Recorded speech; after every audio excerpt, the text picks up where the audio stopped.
دا لاندې حسنه خان ستړی مشي دا جدي څنګه وروره ننګیال څه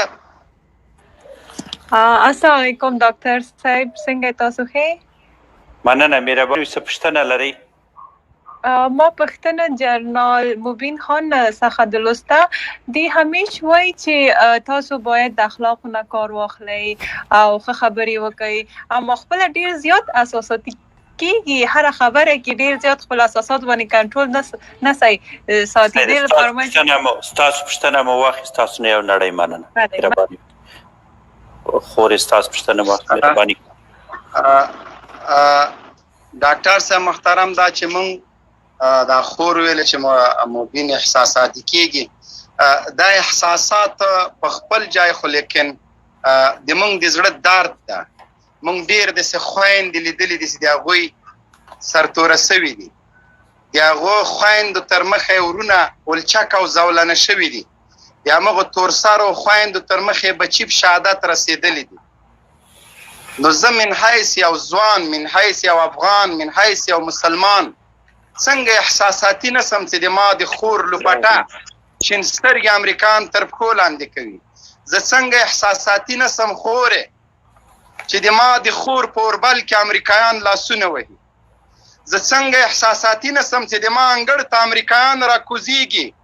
شټاپ ټول لاس تړلي د باګرام زندان ته بیایي زه څنګه احساساتي نسم خوره چې تا غوندې یوه خور په هلمند کې د وا معتصما چغې وایي دا خو احساسات نه دي دا خو د مونږ د زړه درد ده دا هر څه مو په خپل سترګو لیدلي دي مونږ د هغه خویندو میندو بچیو غوښې په ټوکریو کې راټول کړي دي دا احساسات نه دي لطفا دا هغه دردونه دي چې مونږ په خپلو سترګو لیدلي دي د مونږ زړونه سوري دي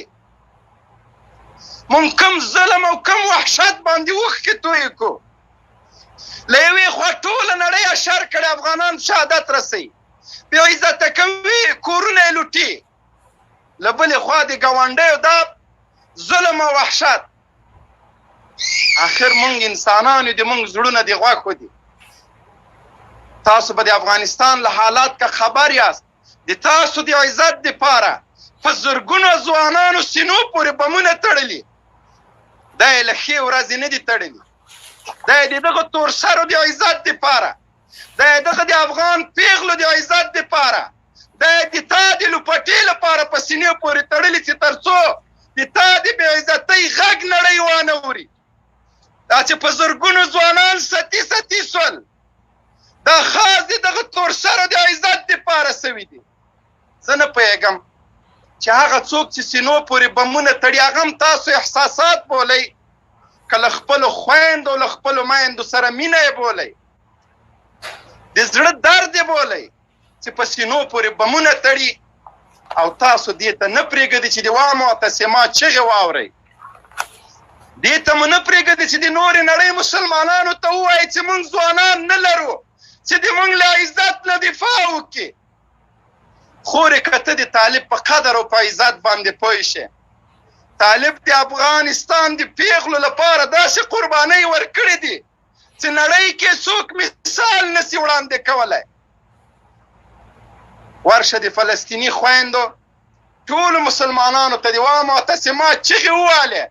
لیکن څوک یې په درد ونه لګېدل خو دلته د افغان ځوانانو د تاسو غږ چاته پرې نه ښوده چې له پولو د باندې مونږ په چا غږ وکړو چې مونږ زلمي نه لرو چې له مونږ نه دفاع وکړي اوس هم درته ډاډ او اطمینان درکوم چې د تاسو د عزت د ساتلو لپاره په زرګونو سرتیري اتلان انتظار دي بې فکره اوسېږئ دا احساسات نه ده دا د مونږ د زړونو هغه درد ده چې د همدغه غربیانو د دغه کفارو له خوا نه